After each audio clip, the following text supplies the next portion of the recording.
belanja negara seperti disampaikan oleh Pak Menteri Keuangan tadi, belanja pemerintah pusatnya awal APBN-nya adalah 2.701,4 triliun rupiah dan realisasi sementara 31 Desember adalah 2.602,3 triliun rupiah. Kalau kita lihat belanja kementerian lembaga itu mengalami peningkatan yang cukup signifikan dari 1.160,1 triliun di APBN asli dan menjadi 1.500,4 triliun di 31 Desember. Peningkatan ini adalah karena belanja tambahan maupun pergeseran anggaran. Jadi dua dia. Ada yang sifatnya pergeseran anggaran menyesuaikan dengan prioritas, ada juga yang sifat pergeseran anggaran itu termasuk dari belanja non-KL menjadi belanja KL. Kalau belanja non-KL itu bergeser menjadi belanja KL, karena di belanja non-KL biasanya ada cadangan-cadangan. Kalau seperti bencana itu cadangan. Nah, kalau terjadi bencana, maka dia pindah menjadi year on year, 14,6%. Tumbuhnya year on year. Di Q2, belanja negara itu tumbuh juga, tapi lebih rendah, 0,6% year on year. Lalu kemudian kalau di Q1 tuh biasanya belanja itu masih relatif rendah. Karena baru mulai tahun anggaran. Lihat realisasi Q1 itu 620 triliun. Itu saya katakan rendah relatif. Karena di Q2 1.400 triliun.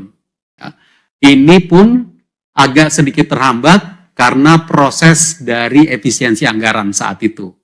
Maka di Q3 belanja dari belanja negara itu menjadi 2.234,8 triliun. Meskipun meningkat kelihatannya meningkat dari 1.407 ke 2.234, tapi sesungguhnya 2.234 itu lebih rendah dibandingkan tahun sebelumnya di Q3 itu. Dan seperti yang beberapa bulan terakhir saya terus sampaikan, di Q4 memang terjadi percepatan dari belanja mencapai belanja negara itu 3.451,4 triliun. Ini adalah kumulatif keseluruhan sehingga di Q4 saja itu dia meningkat 3,0% year on year. Dan kita pahami bahwa nanti efek dari belanja ini nanti akan memiliki efek kepada pertumbuhan ekonomi Q4 yang tadi disampaikan oleh Pak Menteri. Coba kita lihat sekarang secara lebih detail beberapa highlight realisasi belanja pemerintah pusat yang 2.602,3 triliun. Saya ingin ingatkan lagi, awal tahun 2025 APBN itu kita melakukan efisiensi anggaran. 306,7 triliun kita lakukan efisiensi dari belanja KL maupun transfer ke daerah. Ini dulu sebutannya adalah blokir. Blokir anggaran KL maupun pencadangan anggaran transfer ke daerah. Dan blokir ini tidak menyentuh belanja pegawai, operasional dasar dari kementerian dan lembaga, serta tidak menyentuh belanja bantuan sosial. Untuk itu, maka sebagian dari blokir ini kita buka kembali. Dan yang dibuka kembali adalah sekitar 206,4 triliun rupiah dari 306 tersebut, supaya operasional dasar bisa tetap berlangsung, supaya belanja bantuan sosial bisa tetap berjalan, dan ditambah lagi dengan beberapa belanja tambahan, sehingga APBN itu untuk belanja pemerintah pusatnya dari yang diperkirakan 2.701,4 triliun, dia kemudian mencapai 2.602,3 triliun. Jadi kita berbelanja 100 triliun lebih rendah karena kita memiliki efisiensi anggaran di awal tahun, namun kita juga melakukan secara fleksibel pergeseran anggaran mau untuk tetap bisa memenuhi seluruh program-program prioritas pemerintah. Nanti program prioritas pemerintah akan disampaikan oleh Pak Wamen Thomas. Kalau detail dari belanja KL di slide yang berikut, biasanya kami selalu laporkan belanja barang, belanja modal, belanja bansos, dan belanja pegawai. Belanja barang tumbuh 8,3% dibandingkan tahun 2024. Ini adalah bentuk dari stimulus APBN kepada perekonomian untuk membeli barang. Karena ini rata-rata ada yang bentuknya menambah pendapatan maupun menambah menambah pembelian barang yang merupakan produksi lokal. Termasuk di sini di dalam ini ada penyaluran BOS, operasional layanan pendidikan, subsidi biodiesel, ada juga MBG, ada bantuan subsidi upah dan berbagai macam program lainnya. Untuk belanja modal juga terjadi peningkatan 427,5 triliun, tumbuh 20,3% dibandingkan tahun 2024. Semester 1 tumbuh sedikit, semester 2 tumbuh lebih banyak. Memang belanja modal karena perlu proses lelang, proses pengadaan, dan proses-proses lainnya biasanya butuh waktu. Ini yang harus kita percepat agar belanja modal itu bisa dimulai dari awal tahun. Realisasi antara lain itu bisa dibaca di bawah. Belanja bantuan sosial sebelah kanan 186,6 triliun, tumbuh 20,5%. Peningkatan bansos ini kita pakai untuk mendukung berbagai macam kebijakan, termasuk di dalamnya stimulus ekonomi yang sifatnya adalah bantuan sosial ada di dalam sini. Dan itu terakhir belanja pegawai di slide berikutnya selalu terjadi peningkatan, tumbuh 10,1%, baik karena peningkatan, terutama adalah karena peningkatan jumlah pegawai yang menerima gaji dari APBN. Pembayaran pensiun juga on track 3,7%, 166,5 triliun rupiah. Saya ingin mengupdate angka akhir tahun untuk penyaluran barang yang harganya disubsidi. Subsidi tahun 2025 telah dibayarkan 281,6 triliun, yang di sini adalah meliputi subsidi energi maupun non-energi. Kalau subsidi energi tentu sangat dipengaruhi oleh berbagai macam harga komoditas maupun kurs, dan juga volume subsidinya yang ada di sebelah kanan, sebentar saya sampaikan. Sementara untuk yang non-energi seperti subsidi pupuk, telah dilakukan penyederhanaan regulasi supaya pupuk bisa cepat sampai kepada masyarakat yang membutuhkan. Ini dari sejak awal tahun 2025 telah dilakukan, sehingga bisa dilakukan penurunan harga eceran tertinggi untuk pupuk bersubsidi. Untuk berbagai jenis barang dengan harga bersubsidi bisa dilihat di sebelah kanan. Semua volume barang bersubsidi di tahun 2025 meningkat dibandingkan tahun 2024. Ini adalah bentuk keberpihakan kita memastikan bahwa APBN memenuhi kebutuhan masyarakat untuk BBM, untuk LPG 3 kg, meningkat juga 3,9%.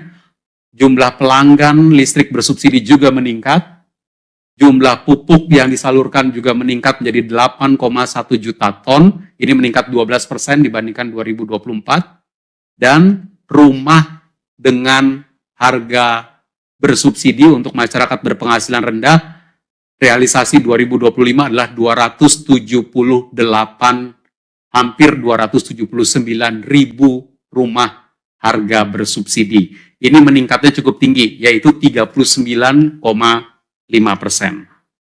jumlah rumahnya. Teman-teman media, saya ingin menyampaikan sekarang yang tentang penyaluran TKD. Penyaluran transfer ke daerah 849 triliun, ini adalah sesuai dengan angka yang paling 2025 itu ya, sesuai dengan setelah kita melakukan pencadangan atas transfer ke daerah sesuai Inpres 1 2025. Maka sepertinya terlihat 863, 2024 turun ke 849. Tapi sebenarnya 849 ini setelah pencadangan. Dan 849 triliun ini masuk ke dalam anggaran pendapatan dan belanja daerah, masuk ke APBD. Kalau highlight realisasi TKD 2025 bisa dibaca.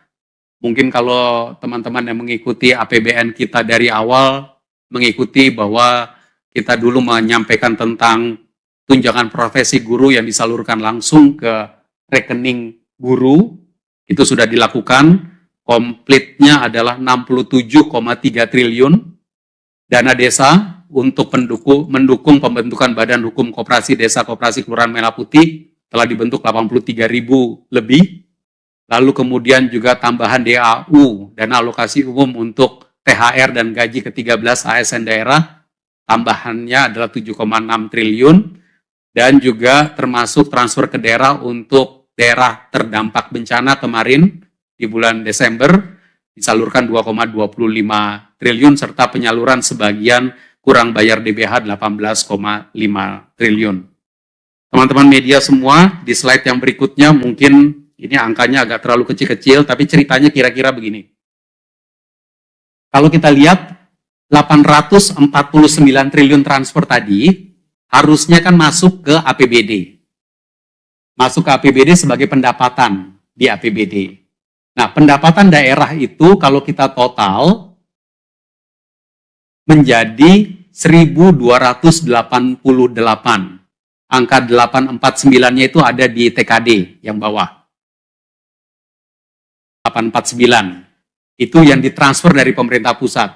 Ditambah dengan pendapatan asli daerah, ditambah dengan berbagai macam beberapa yang kecil-kecil lagi, maka total pendapatan daerah itu 1.288 triliun. Namun kita lihat juga, selama tahun 2025, belanja daerah itu adalah 1.246 triliun. Jadi 1.288-nya nggak habis. Masih belanjanya penerimaannya itu masih tersisa, kira-kira mana ini sisanya nih? 41,7 triliun. Oke. Ditambah dengan sisa dari cash silpa di daerah 67,1 triliun, maka kita memperkirakan silpa yang akan ada di daerah itu kira-kira 108 triliun. Yang artinya ada peningkatan dibandingkan akhir tahun 2024 yang angkanya sekitar 83 triliun. Ini teman-teman sekalian yang kita harapkan nanti bisa segera dibelanjakan oleh daerah di awal tahun 2026 ini supaya bisa memberikan stimulus kepada perekonomian daerah. Tentu tidak semua daerah sama silpa yang dihasilkan. Kami memperkirakan bahwa sekitar sepertiga itu ada di Jawa. Sekitar hampir 25% ada di Sumatera. Tentu di tiap daerah berbeda-beda lagi. Namun kita ingin menghimbau ke seluruh pemerintah daerah agar kalau ada excess cash, maka dibelanjakan secepat mungkin untuk membantu kondisi ekonomi masyarakat. Saya rasa demikian untuk bidang belanja dan transfer ke daerah, dan selanjutnya Pak Wamen Thomas akan menyampaikan beberapa highlight dari program-program khusus prioritas APBN.